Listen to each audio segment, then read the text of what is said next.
Bon, du coup, une petite présentation des colonies qui sont enfin des jeunes fondations qui sont à Laurière. Là, ça commence avec les Lasus Flavus, qui sont une colonie où il n'y a pas de reines, qui sont toujours dans leur nid en béton cellulaire. Elles sont environ 200. Et comme il n'y a pas de reines, bah, il y a quelques ouvrières qui ont commencé à pondre des œufs qui seront bons à faire des omelettes, hein, parce que c'est des œufs non fécondés. C'est quand même des œufs qui se transforment en larves. Comme on peut voir, là, il y a plein de petites larves. Mais c'est des larves qui donneront jamais de nymphes et qui donneront jamais de nouvelles ouvrières. Donc voilà, c'est une colonie qui fait sa petite vie dans son nid. Elles sont organisées un peu, elles déplacent régulièrement les larves pour les mettre dans le taux d'humidité qui leur convient. Voilà, là on les voit, elles déplacent tout ça. Elles ont fait un petit dépotoir dans un coin de la fourmilière, on peut voir un cadavre de fourmi aussi. Là on passe aux Camponotus qui sont installés dans un tube derrière l'aluminium. Là le tube est relié au petit tuyau de plastique qui donne dans l'air de chasse. Et ces Camponotus là, donc on va ouvrir le nid avec le papier d'aluminium autour. Là, on voit qu'il y a la reine avec ses 5 ouvrières. Pour l'instant, il y a pas mal d'œufs. Il y a pas mal d'œufs, mais du coup, voilà, elles prennent leur temps. Elles ont déplacé cette grosse tige d'écorce là à l'entrée du nid parce que l'entrée était trop grosse pour elles. Du coup, elles ont mis un petit bout d'écorce de bois là, donc faut voir la taille de l'écorce de bois qu'elles ont déplacée. C'est assez ouf. Et puis voilà, elles se sont calfeutrées un petit peu à l'entrée. Voilà.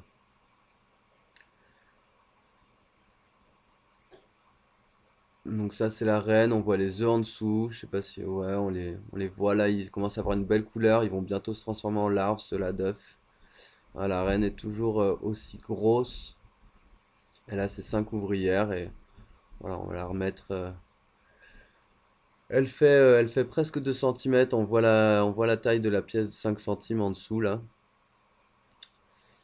Voilà. Ça c'est une autre colonie. Donc celle-là, il y a un petit papillon qui est tombé dans l'aire de chasse. Et là, il manque la moitié du papillon parce qu'elles l'ont pris, elles l'ont tué, elles l'ont ramené dans la fourmilière, enfin elles l'ont ramené dans le nid, dans le tube. Et elles l'ont mangé toute la nuit. Et ce matin, j'ai pu voir que elles l'avaient sorti et mis au déchet dehors. Elles ont bien calfeutré l'entrée aussi avec des petits graviers. Voilà, ça c'était des Formica rufibarbis. Voilà. Là, on a une autre colonie, donc ça c'est l'Asus Niger, qui sont installés dans leur tube aussi, reliés à une aire de chasse. Donc là, il y a un petit couvain. On aperçoit à un moment donné, regardez, ça va être juste là.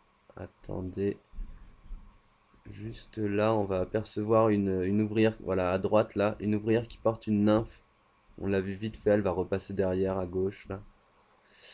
Et donc ça, c'est le dernier stade de développement du petit avant l'ouvrière. Donc la nymphe, là, elle va bientôt se transformer en ouvrière. Les ouvrières vont l'aider à écarter leurs membres, à se dégourdir un peu. Elle va prendre sa couleur foncée. Elle mange pas trop, elle, dans ce moment, mais bon, elles viennent la nuit surtout lécher un petit peu ce miel-là là, que je mets dans l'assiette en aluminium. C'est de l'eau, du sucre, du miel et du jaune d'œuf. Donc voilà, ça c'est une petite vue de l'aire de chasse. Là, on a encore une autre colonie, une autre toute jeune colonie avec un couvain, aussi quelques œufs, quelques larves, quelques cocons. On voit bien les cocons qui ressemblent à des petits grains de riz. Et les ouvrières, dès que j'ouvre, dès que j'enlève la protection pour la lumière, elles s'empressent de déplacer dans des endroits. Là, on voit bien les cocons là. Elles s'empressent de déplacer les cocons à l'obscurité. Elles essayent de cacher de la lumière avec leur corps. Donc ça, c'est une autre colonie encore. Ça, c'est Formica cunicularia. Voilà, pareil, un petit couvain, quelques cocons, quelques larves, quelques œufs. On peut apercevoir. On la reconnaît avec ses pattes un peu rouges. Voilà, là, il doit y avoir une petite dizaine d'ouvrières, un peu moins, je crois, 8.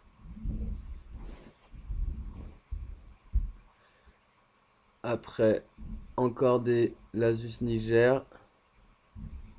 Là, cette fois-ci, il y a vraiment un gros couvain. Là, elles sont déjà une petite quinzaine. 15-16, je crois. Il y a pas mal de cocons. Encore une autre colonie de Lasus niger. Pareil, elles sont aussi une petite quinzaine. Il y a beaucoup de couvains. Enfin, beaucoup de petits œufs, des petits cocons, des petites larves. Encore une autre colonie. Voilà, on peut l'observer un peu mieux. Là, on voit, il y a des tout petits œufs que la reine vient de pondre. Il y a des œufs qui sont un peu plus développés. Il y a quelques cocons aussi, il y a quelques larves. On les voit d'un peu plus près. Voilà, en gros, un petit peu. Donc, il y a pas mal de colonies. J'en ai encore une là qui est en déménagement dans ce moment qu'on verra pas sur cette vidéo.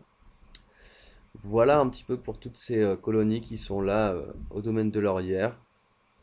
Et puis, en attendant que ça se développe un peu plus.